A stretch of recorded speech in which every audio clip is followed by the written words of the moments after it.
¿Quién está como Lucía Cruz, chicos? Buenas tardes.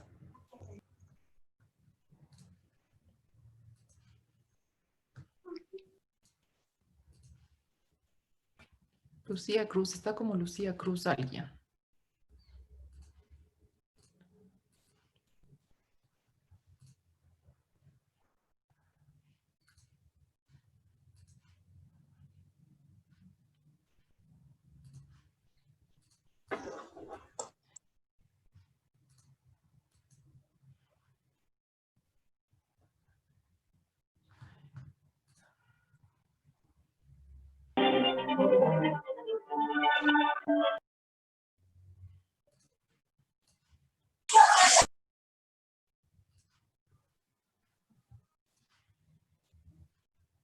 Chicos, ¿se fijan por favor si alguno no le he incluido?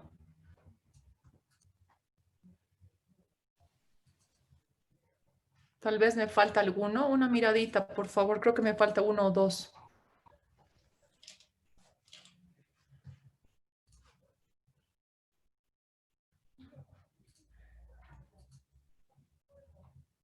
Listo. Ya, yo creo que ya están todos. Bien, chicos, muchas gracias. He estado todavía reemplazando otra clase y hasta que abra la reunión me he demorado un poco. Muchas gracias por la espera. Voy a dejar de compartir esto y nos vamos a ir a... Teníamos que resolver o ya hemos empezado a resolver el laboratorio, ¿se acuerdan?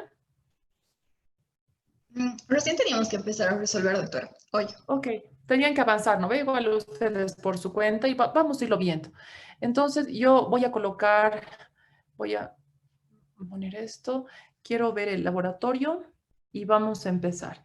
Si alguien nos hace el favor, voy a compartir mi escritorio, mejor así vamos a poder ver varias cosas, que es lo que quiero mostrarles. No sé si pueden ver mi escritorio y ahorita estoy compartiendo el laboratorio. ¿Lo ven, no? Sí, doctora. Listo. Vale, un favor. ¿Me lo puedes leer? Leeremos, chicos, el laboratorio, el ejercicio 1 del laboratorio 3 y con eso vamos a empezar a resolver el mismo, ¿ok? Vamos. Dale, por favor, y vamos apuntando los valores, vamos pensando bien cómo vamos a ir resolviendo y respondiendo las preguntas. Dale, vale, por favor. Está bien, doctora. Laboratorio 3. 1. Se realizó un estudio epidemiológico con el objetivo de identificar y la prevalencia de la infección por alguno de los tipos de virus de papiloma humano de alto riesgo. Se aplicó una encuesta poblacional y se tomaron muestras cervicales a mujeres de 20 a 59 años, residentes en el municipio de Sucre el año 2012. Se incluyó un total de 866 mujeres, de las cuales se encontró que 157 presentaban la infección por VPH-AR y el resto no presentaba la infección. De las participantes que presentaban la infección por VPH-AR, 50 refirieron haber tenido 3 o más parejas sexuales a lo largo de su vida. Y de las mujeres que no presentaron la infección, 117 también indicaron haber tenido mayor o igual a 3 parejas sexuales en su vida. ¿Qué tipo de estudio se realizó? Justifique brevemente su respuesta y calcule las medidas más adecuadas para este estudio. Muy bien, muchas gracias, Vale. Entonces, con esto que hemos leído, es una parte de un estudio, no es que estoy en un estudio, imagínense hacer un estudio solamente para encontrar la relación entre dos variables, pero para hacer el ejercicio es una parte de un estudio que hicimos hace años, entre el año 2011, 12, 13 y 14, y en Sucre hicimos el 2012. Muy bien. Por todo lo que hemos visto, primero tenemos que identificar qué tipo de estudio se realizó. ¿Se acuerdan la clasificación de los estudios según la intervención del investigador, según el tipo de análisis, según la temporalidad? Eso es lo que vamos a ver. Según la intervención del investigador, ¿qué tipo de estudio es? ¿Observacional o es un estudio experimental? Observacional. ¿Por qué, Vale? Porque no se están haciendo experimentos sobre las mujeres o solamente el investigador está viendo cómo está el estudio, se está observando. ¿Por qué era observacional? ¿Se acuerdan? Porque el investigador no manipula los resultados. No, no es que no manipula los resultados. ¿No manipula qué? ¿No Las manipula variables qué? independientes. Variables. A ver, la única que levanta la mano ahí, la Noe. A ver, alguien más. A ver, Giselle, tú creo que me ha hablado. O no, Noelia, dale. Ya. Lo mismo que dice mi compañera, que el investigador no está manipulando las variables. ¿Qué variables, Noelia? En este caso, en el estudio que hemos leído, No, en general, ¿qué variables no se las manipulan? variables independientes. Perfecto. Y en este caso, Noelia, ¿cuál es la variable independiente que no estamos manipulando? Nosotros no le estamos administrando eso. En este caso sería el número de parejas sexuales. Perfecto, muy bien. Esa es la respuesta, ¿no es cierto? Entonces, es observacional porque no se manipula la variable dependiente. Es decir, voy a intentar compartir, a ver, de nuevo, mi escritorio. Esa es la respuesta. Aquí lo hemos escrito con el curso que estábamos antes, pero no, nos va a servir igual. Es observacional porque no manipulamos la variable independiente, en este caso el número de parejas, porque nosotros no le estamos dando más o menos parejas sexuales, ¿ok? Según el tipo de análisis, descriptivo o analítico, ¿qué es lo que se busca? ¿Qué es lo que se busca? Los factores de riesgo. Factores de riesgo, es decir, una posible relación, ¿no es cierto? Eso es lo que estamos queriendo buscar. Entonces, en ese caso, ¿qué tipo de estudio es? Cuando buscamos un tipo o queremos identificar algún tipo de asociación, ¿qué tipo de estudio es? ¿Analítico? ¿Descriptivo? Analítica. Está perfecto, es analítico, pero ¿por qué? Es que lo dice aquí, miren, estoy intentando compartir eso, porque buscamos identificar la relación entre el número de parejas sexuales y la prevalencia de la infección por el virus de papiloma humano, ¿sí? Entonces, ¿cómo responderíamos? Voy a volverme a este Word que he copiado aquí. Es un estudio, según el tipo de análisis, analítico. ¿Por qué? Porque buscamos factores de riesgo, como nos dice Vale. Dicho de otra manera, porque se busca una asociación. ¿Entre qué variable? Entre la independiente, que en este caso es número de parejas, y la dependiente, que es la infección. Entonces, esa sería la siguiente parte de nuestra interpretación. Según la temporalidad, ¿qué tipo de estudio es? Por lo que hemos visto aquí, ¿qué tipo de estudio es según la temporalidad? ¿Longitudinal? ¿Transversal? ¿Qué tipo de estudio es? ¿Por qué Milton? ¿Se acuerdan? ¿Qué decían en los estudios transversales? ¿Por qué es transversal? Porque la causa y efecto están en un mismo tiempo. Porque se estudia, si lo pueden ver ahí, porque se estudia la causa y el efecto o las variables de exposición y la variable dependiente al mismo momento, en el mismo momento, se las recoge. Sí, porque aquí dice que primero se le hace la encuesta, seguramente la encuesta le pregunta el número de parejas sexuales, que es lo que hicimos, y de inmediato, minutitos más tarde o más tarde de una hora, incluso mañana, le podemos tomar la muestra. Es decir, la variable independiente que recogeré en la encuesta y la variable dependiente que recogeré en la muestra cervical, se las recoge simultáneamente. Entonces, eso colocamos. Es un estudio transversal según la temporalidad. ¿Por qué? Porque al mismo tiempo se recoge la variable independiente, que es el número de parejas sexuales, y la variable dependiente mediante una muestra cervical, que la variable dependiente es la infección por el virus de papiloma humano. Ese estudio observacional, analítico, transversal, que se llama también estudio de Prevalencia. prevalencia. Ahí está, estudio. Esa sería la respuesta completa, exacta, y lo mismo que tienen que colocar en su trabajo práctico, que están haciendo en prácticas. La respuesta a la pregunta 1. ¿Qué tipo de estudio se realizó? Justifica su respuesta. Observacional, porque no se manipula la variable. Analítico, porque se busca asociación entre la variable independiente y la dependiente. Transversal, porque al mismo tiempo se recoge causa y efecto, las dos variables, independiente y dependiente, llamado estudio de prevalencia. Si ya tenemos el tipo de estudio, porque claro, aquí en el laboratorio va en orden. Este va a ser el primero que les muestra, el segundo, como vayamos avanzando en clases. Pero en el examen o en cualquier momento no les van a dar en orden. Entonces ustedes tienen que identificar qué tipo de estudio es. Lo primero que hemos hecho es identificar el tipo de estudio. Ahora vayamos a incluir los datos del laboratorio en nuestra tablita, ¿ok? Entonces yo voy a ir colocando aquí nuestra tabla. ¿Dónde está? Aquí. Voy a colocar Esa es nuestra tabla, ¿ok? Si ustedes se fijan, ¿qué se coloca siempre en las columnas?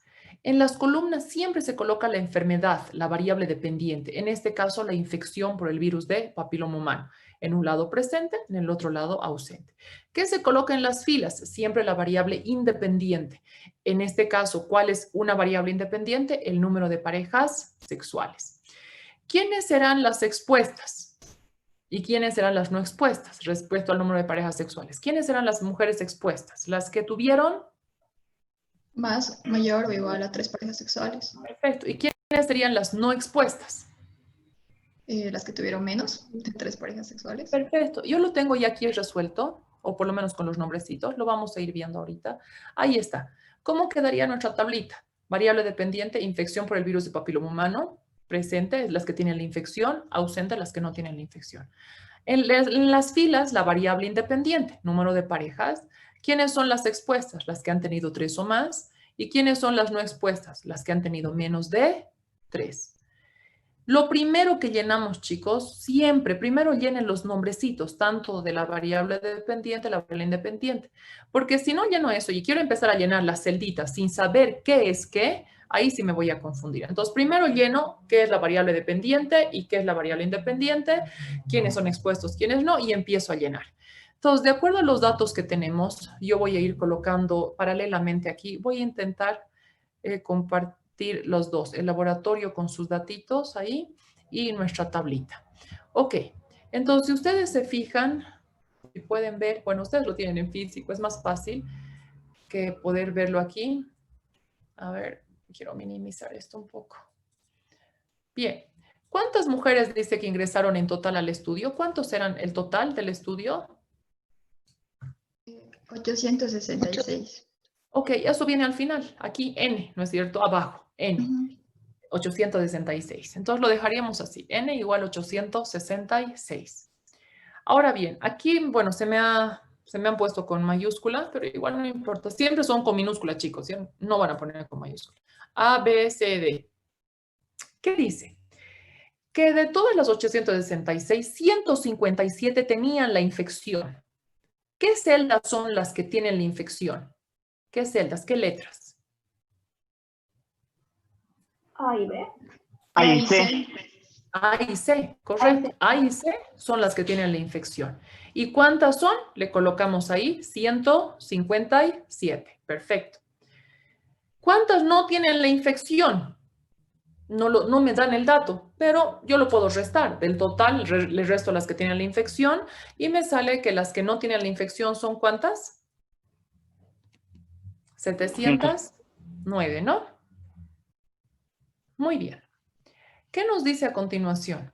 Que de las participantes que presentaban la infección, es decir, estas, de las A y C, 50 indicaron haber tenido 3 o más parejas sexuales. ¿Dónde va el 50? En la A. Si 50 tuvieron más parejas sexuales, más de 3 o más, ¿cuántas tuvieron menos de 3? 107. No esperen que se les dé todos los datos. Algunos doctores que nos falta, pero si lo puedes sacar, igual que el 709 lo puedes sacar, con tal que nos den los principales y ya luego podemos calcular. Imagínense si ahora me dicen, escúchenme, de las mujeres que no tenían la infección, 609 tuvieron menos de 3 parejas sexuales. ¿En qué celda iría? De las que no tuvieron la infección, 609 tuvieron menos de 3 parejas sexuales. ¿Dónde va? En la D. En la D. Por eso es que es importante que coloquemos los nombres, para que así yo no me pierda. No infectadas, ok, y menos de 3 parejas, ahí. Entonces es importante porque no les van a dar nunca en orden. Primero la A, luego la B y luego tú completas C y D. Nos pueden dar en el orden que sea. En el ejemplo que tenemos ahora realmente, dice que del grupo de las mujeres que no tenían la infección, 117 también indicaron que habían tenido 3 o más parejas sexuales. ¿Dónde iría eso? ¿En qué celda sería? B. B.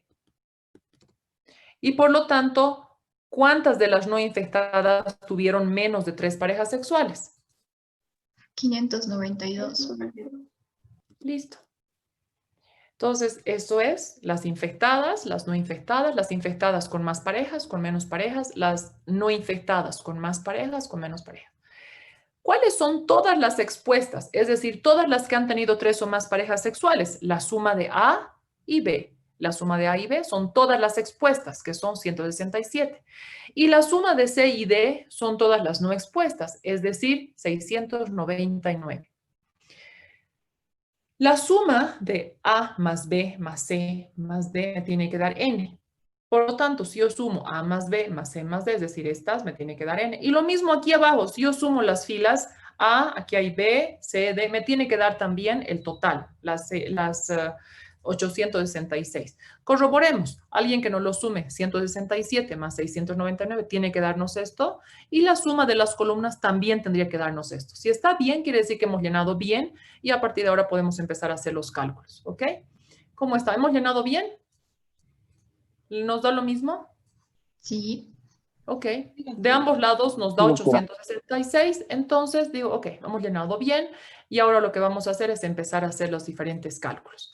Si la tabla está bien llenada, el resto va a salir bien, pero si me he equivocado en alguito aquí, aunque haga todos los cálculos, me va a salir errado los resultados, equivocados los resultados.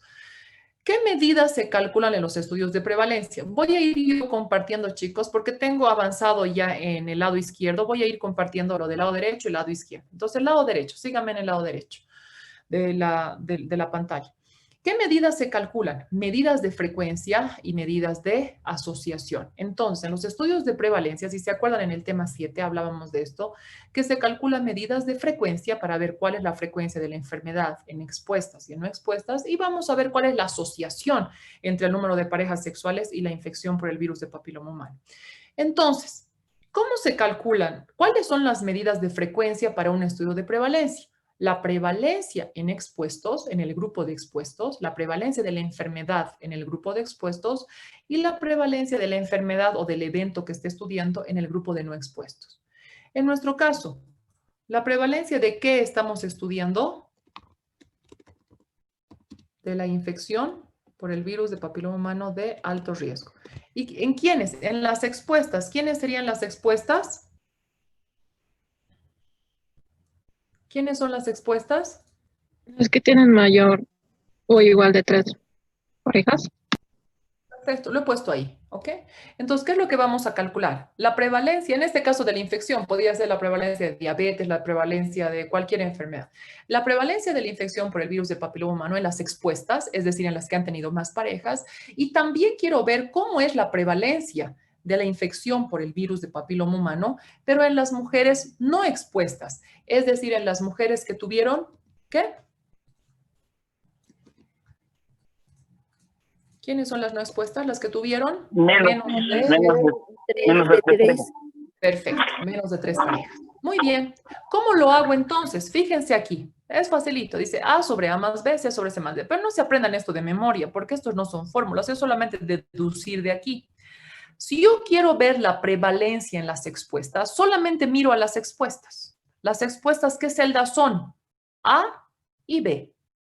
Y de A y B, que son todas las expuestas, ¿qué parte tiene la infección? ¿Qué parte tiene la infección? ¿Qué celda? La Entonces, ¿cómo calculamos la prevalencia de la infección en las expuestas, en las personas expuestas? A sobre A más B, es decir, esta partecita sobre todas las expuestas, ¿sí? A sobre A más B. ¿Y cómo sería la prevalencia de la enfermedad, en este caso de la infección, en las no expuestas? Solamente miro las no expuestas. ¿Qué celdas son las no expuestas? C y D, estas dos. Y de estas dos celdas, ¿qué parte tiene la infección? Sí. C. Por eso es que, ¿cómo se calcula la prevalencia en no expuestos? C sobre C más D. No hay que hacer ni fórmula, solamente analizar aquí. Prevalencia en expuestos, prevalencia en no expuestos. Entonces, si vamos reemplazando, chicos, y estas se multiplican por 100 para interpretar. Entonces, si ustedes van reemplazando, ¿cuánto nos da en la una y cuánto nos da en la otra? Vamos reemplazando. ¿Cómo sería la prevalencia en expuestos? Sería 50 sobre 160. 29. punto 9. 94. Sería 30. 90 y, no, déjenlo nomás con 2 decimales, 29.93 o 29.94. 29,94, doctor. 29,94, ok. ¿Y cómo sería la prevalencia en las no expuestas? 15,31. Ok. Yo lo tengo ya aquí. Si se fijan a la izquierda, el resultado que lo hemos hecho. Me ha salido medio feo ahí porque se desconfigura. Entonces, esa sería la prevalencia en expuestos, prevalencia en no expuestos. 29,94 y 15,31. ¿Cómo interpretamos la primera? Por cada 100, porque hemos multiplicado por 100, ¿no ve? Para interpretar. Por cada 100 de las del denominador, de las de abajo. ¿Quiénes son las de abajo? Si yo me acuerdo, A y B, ¿no es cierto? Las de abajo son A y B. ¿Y qué se llaman las A y B? Las expuestas, las que han tenido más parejas sexuales. Entonces yo diré, de cada 100 mujeres que tuvieron 3 o más parejas sexuales, 30, ahora sí lo podemos redondear si quieres, Milton, para interpretar, 30 presentan la infección por el virus de papiloma humano de alto riesgo, ¿ok? Esa sería la interpretación. ¿Y cómo sería la interpretación de abajo? Similar, pero en este caso en las no expuestas. Por cada 100 mujeres que tuvieron menos de 3 parejas sexuales, 15 presentaban la infección por alguno de los tipos de virus de papiloma humano de alto riesgo. ¿Se entiende? Entonces, la una es la prevalencia en expuestas, mujeres expuestas o personas expuestas, y la otra en las no expuestas. Adri.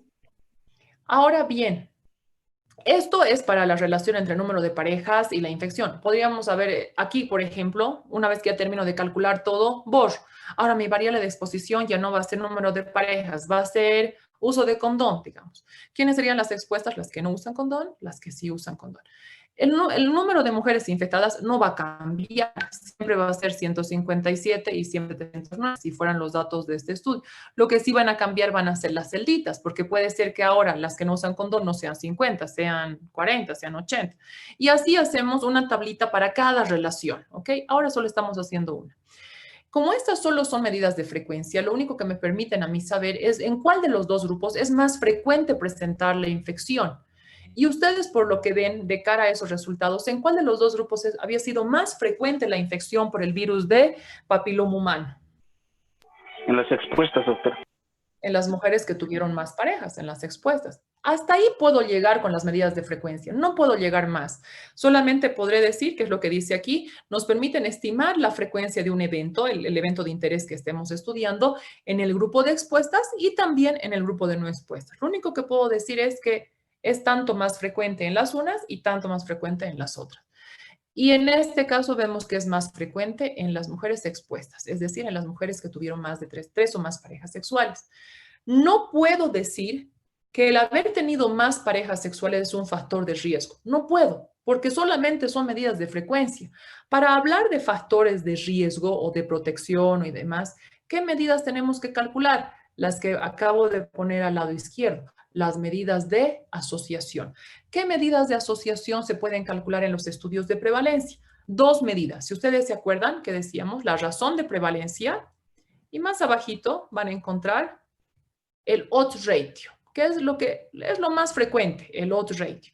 Entonces, en un estudio de prevalencia se puede calcular o la razón de prevalencia o el odds ratio. Solo en este ejercicio, por esta clase y porque estamos aprendiendo, vamos a aprender a calcular ambos con todo completito.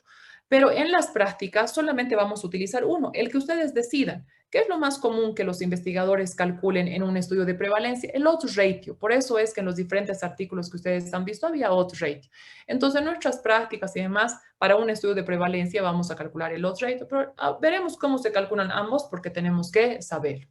¿Cómo se calcula la primera, la razón de prevalencia? ¿Cómo se calcula?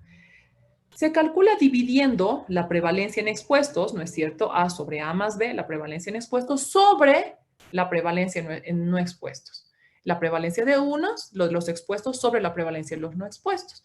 Y ese resultado no hay que multiplicarlo por 100 ni por nada. ¿Por qué? Porque los valores solamente pueden ser, como estoy poniendo ahí, y lo tienen en la siguiente diapositiva, pueden ser mayores a 1, iguales a 1 o similares a 1. Por lo tanto, no tengo que multiplicar, no me voy a preocupar si me sale 0.9. Eso es menor a 1, tengo que interpretar de una manera. Si me sale 1.10, no me voy a preocupar. Si me sale el valor que me salga, no lo tengo que multiplicar. Entonces, Si nosotros reemplazamos, ya tenemos los valores de la prevalencia de expuestos, prevalencia de no expuestos, ¿cuánto nos sale la razón de prevalencia?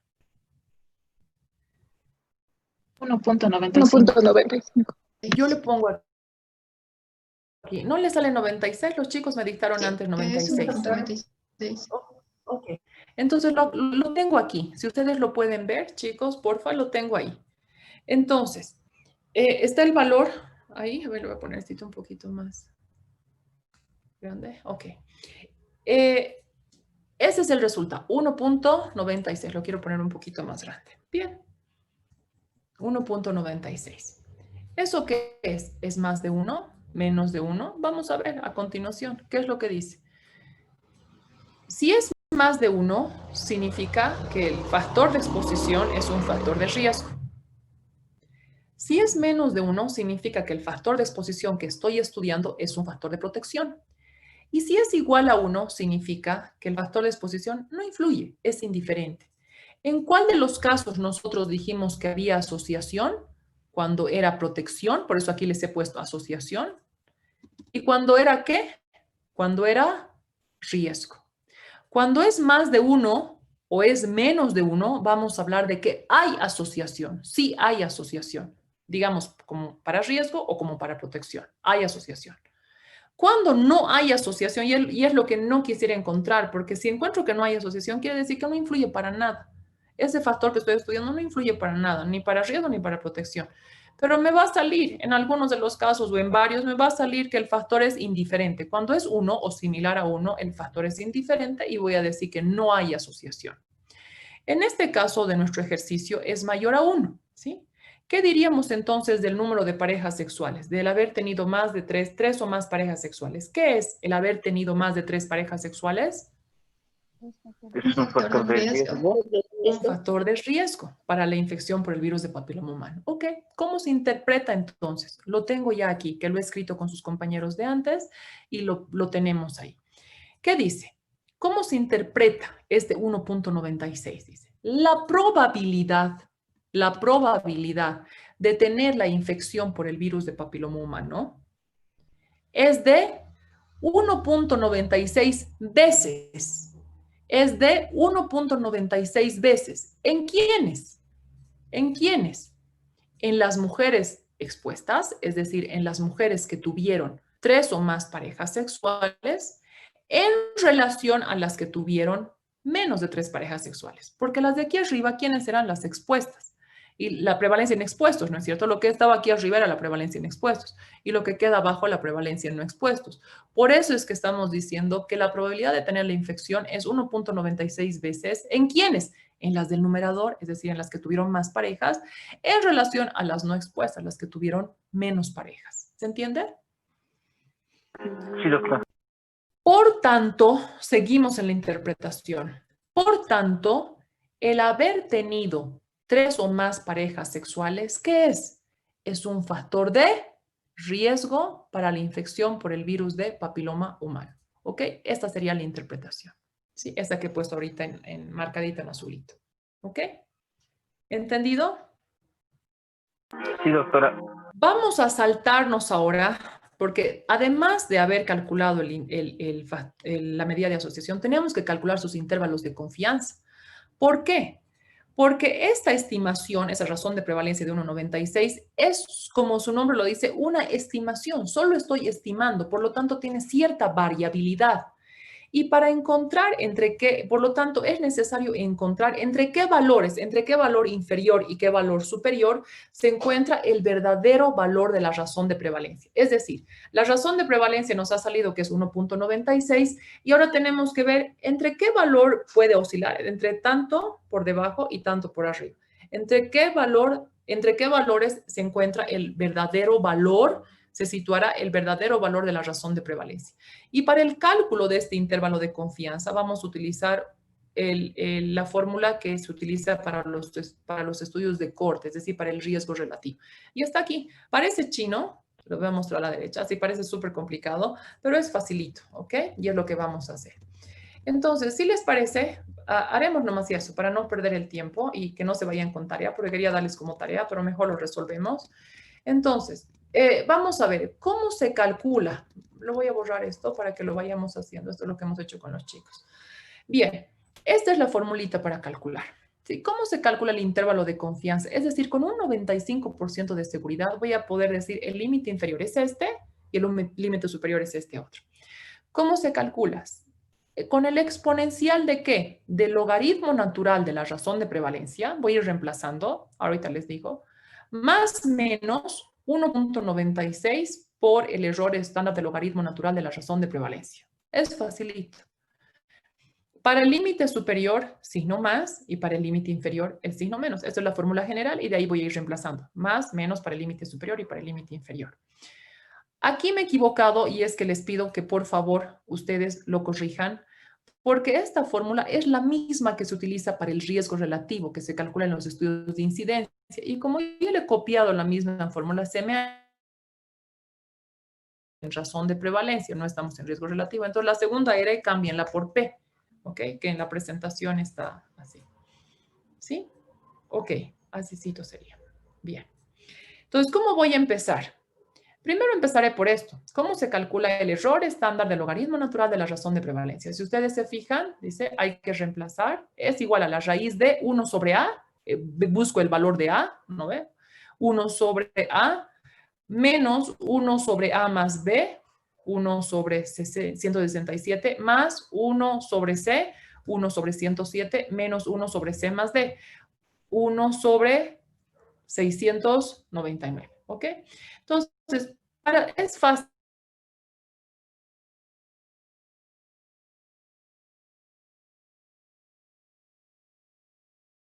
en el resultado. Habla la calculadora y tal como está, chicos, igualito como está aquí, escriban en la calculadora. Entonces, abrimos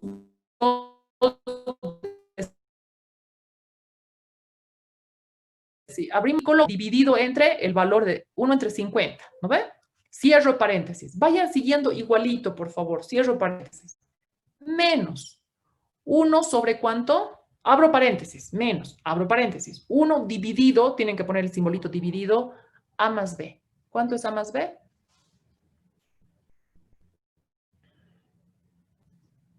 167. Bien, sigan entonces. Cerramos paréntesis. Más, abro paréntesis. 1 dividido entre C.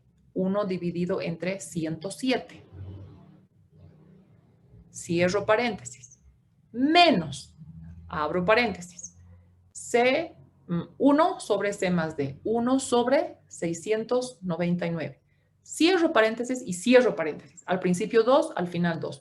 Corroboren que sus valores sean los que tienen que ser. Aquí tiene que ser 50, aquí 167, aquí tiene que ser 107 y 699. El primero es menos, luego es más, luego es menos. Si lo tienen así, tal cual, háganle enter o calcular y ahí vamos a tener el valor del error estándar del logaritmo natural de la razón de prevalencia. ¿Quién lo tiene? A mí me sale 0,3. 0.3. ¿Sabes? Luego, como les voy a enseñar a calcular con un programa, hay muchos programas que los calculan esto así, no manualmente, sino automáticamente. Denme con 4 decimales para que luego cuando comparemos con los resultados del programa sea muy parecido. Lo voy a reemplazar aquí abajito. Dime, ¿cuánto te salió, Vale? Y el resto nos dice, o cualquiera nos dice si está bien. 0, 20. 0,1321. ¿Sí, chicos? 0.1480. Vale. A mí No, me a mí me suena sale más los segundos. 0,1321. A mí me sale el resultado de Sainz, doctor, igual. Sí, yo creo que es lo más. Tal vez se te ha ido algún signito por ahí, ¿vale? Si lo revisas, 0,1480, ¿no ves, chicos? Sí, doctora. Ok, la mayoría ha sacado este, o por lo menos los 2 o 3 que me están ayudando en la clase ahora, es 0,1480. ¿Alguna cosita? Vale, a ver, fíjate, ¿qué has podido haber hecho mal por ahí? Los paréntesis, los signos. A ver, vuélvelo a hacer. Es que nos tiene que salir toditos, ¿saben? No nos tienen que salir 0,1480.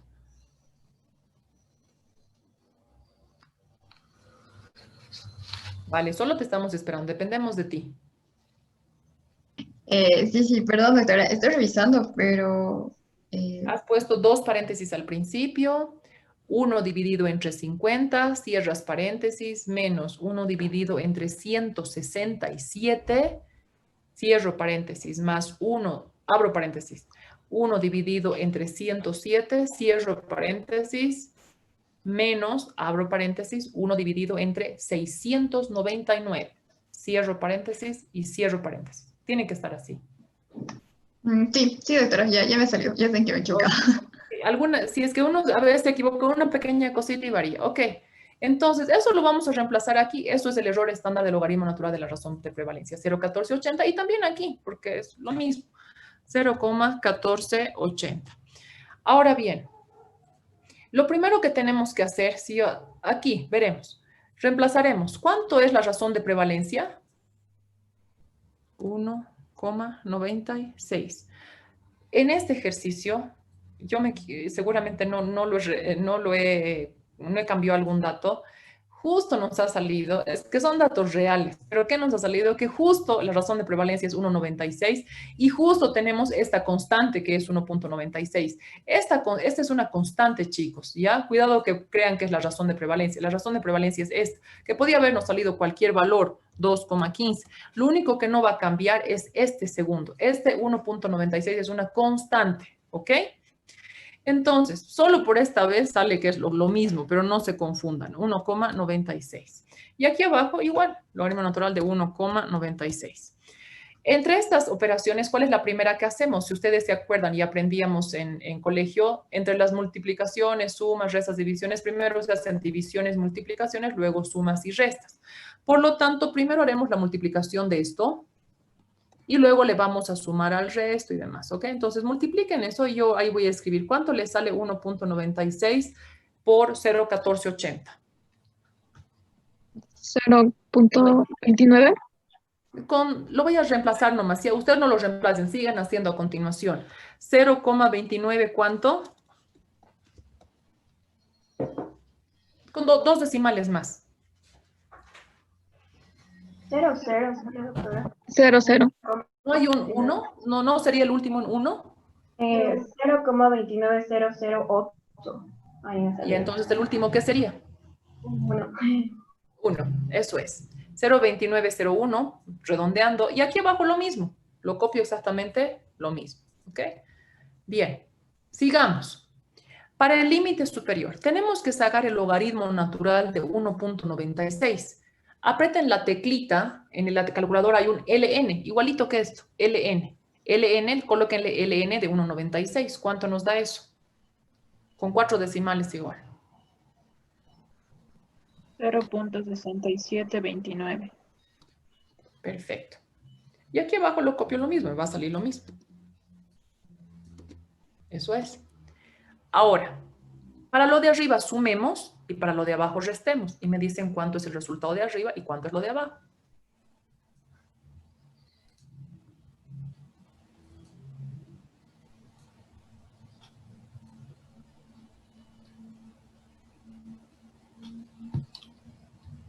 ¿Cuánto nos da arriba?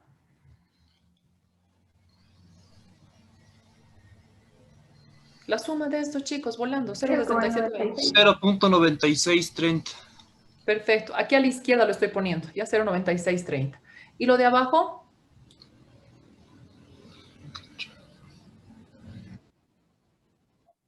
Ok, ahora lo tenemos ahí, ¿sí? Ahora, ¿qué tenemos que sacar? El exponencial de cada uno de esos. Uno para el límite superior y otro para el inferior. ¿Dónde está la teclita exponencial? Está normalmente en las calculadoras en el mismo LN. Es la misma teclita LN, solo que ahí arribita dice a la derecha EX. Y para eso hay que apretar Shift, ¿no es cierto? Shift, LN, les tiene que aparecer en la pantalla una E. Y le sacan la E de 0,9630. Es la misma tecla del LN. ¿Cuánto nos sale el exponente? 2.62. Perfecto. Ese es el límite superior, que aquí lo he escrito, ¿ya? Y ustedes lo escriben nomás a la derecha. A mí se me mueve todo, por eso lo he puesto ahí. ¿Y el límite inferior? 1.46. 7 redondeado, ¿puede ser? 1.47. Listo, ese es el límite superior y el límite inferior del intervalo de confianza. Si el intervalo de confianza entre sus valores incluye el valor nulo, el 1, ¿por qué yo no quiero verle al 1 entre el intervalo? Porque el 1 significa indiferente, quiere decir no influye para nada. Y yo no quiero que no influya, yo quiero que influya o para riesgo, y puedo recomendar algo, o para protección. Entonces lo voy a copiar, esos valores, porque la medida de asociación no viene solita, viene con su intervalo de confianza. Entonces copio ahí al lado, el intervalo de confianza, 95%, va entre 1,47 y 2,62, ¿ok? Ahí lo copia. Les pregunto, hemos dicho, no queremos que en el intervalo de confianza esté el valor 1. El valor 1 para nosotros es un valor nulo. ¿Este intervalo de confianza incluye el valor 1?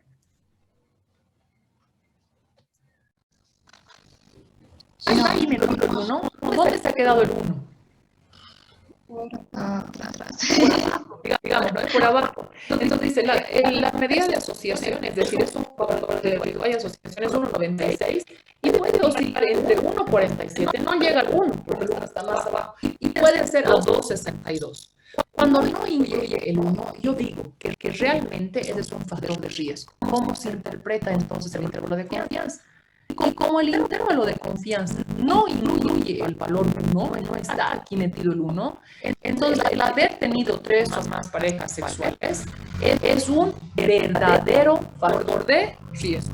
Es un verdadero factor de riesgo. Es verdadero. Es un factor de riesgo verdadero. Así se interpreta. Como el intervalo de confianza no incluye el valor 1, el haber tenido más parejas sexuales es un factor de riesgo verdadero. ¿Qué hubiera pasado si hubiera incluido el 1? Por decir así. ¿Ya? Ahí está incluido el 1. Sí. Porque de 0,78 se dice que el límite inferior es 0,78 se ha bajado hasta abajo, luego va a ir subiendo 0,80, 0,90, 0,91, 1 punto tanto, 1,96, 2,62. ¿Está metido ahí el 1? Sí, está metido el 1. Y cuando está metido el 1, yo digo, ok, es un factor de riesgo, lo hemos dicho, pero como sí incluye el valor 1, entonces no es un verdadero factor de riesgo. Es un factor de riesgo, pero no es verdadero, ¿sí? Y seguramente eso luego lo vamos a corroborar con la prueba de chi cuadrado. Hasta ahí todavía nos falta el valor P de la prueba de chi cuadrado, que lo vamos a hacer el lunes. Entonces, voy a volver como legalmente este dice que no incluye la unidad, y como no incluye la unidad, entonces es un verdadero factor de riesgo. Nos falta todavía calcular la prueba de chi cuadrado para ver si esa asociación que hay es estadísticamente significativa. Entonces, ¿cómo lo van a calcular esto para el lunes? Y vamos a quedar ahí. Calcula el chi cuadrado. Y miren, el cuadrado se calcula solamente multiplicando.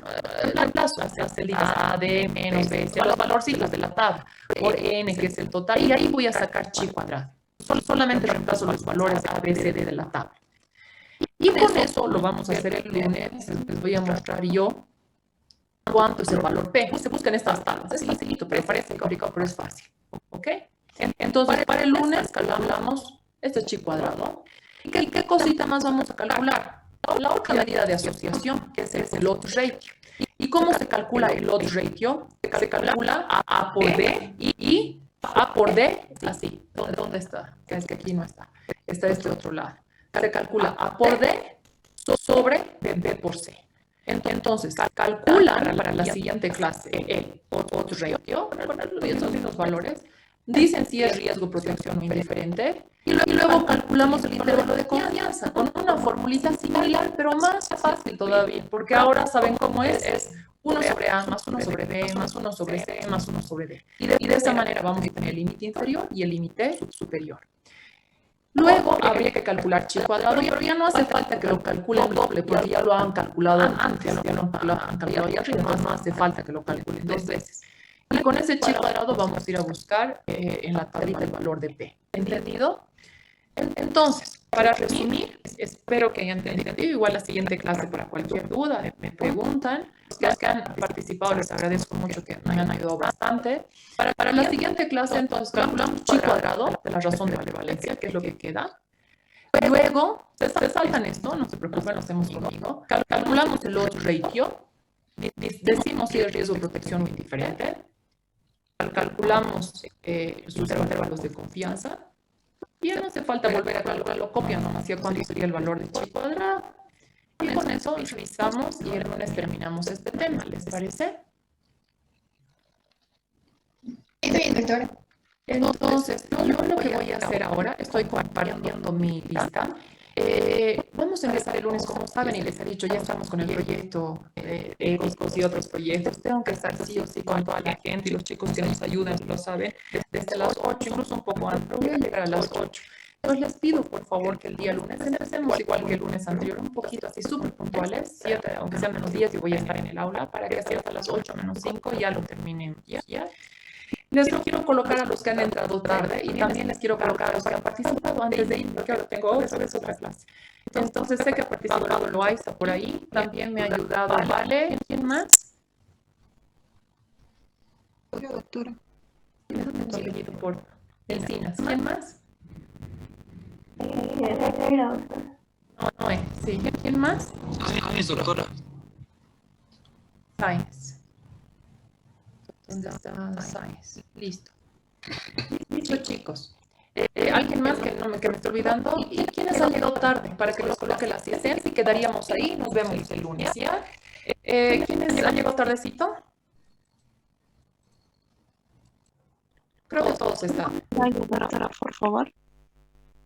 ¿Quién? Zaida Cruz, ¿no? Zaida, ahí. Ok, listo, ya estás. Ok, chicos, muchas gracias y nos vemos el lunes, ¿ok? A las 7 menos 10, porfa. Está bien, doctora. Gracias, Valeria, gracias, Noé, gracias, Milton, gracias a todos los que me han ayudado y los que han estado calladitos, lo importante es que hayan atendido. Nos vemos el lunes, chicos. Gracias, chicos, adiós.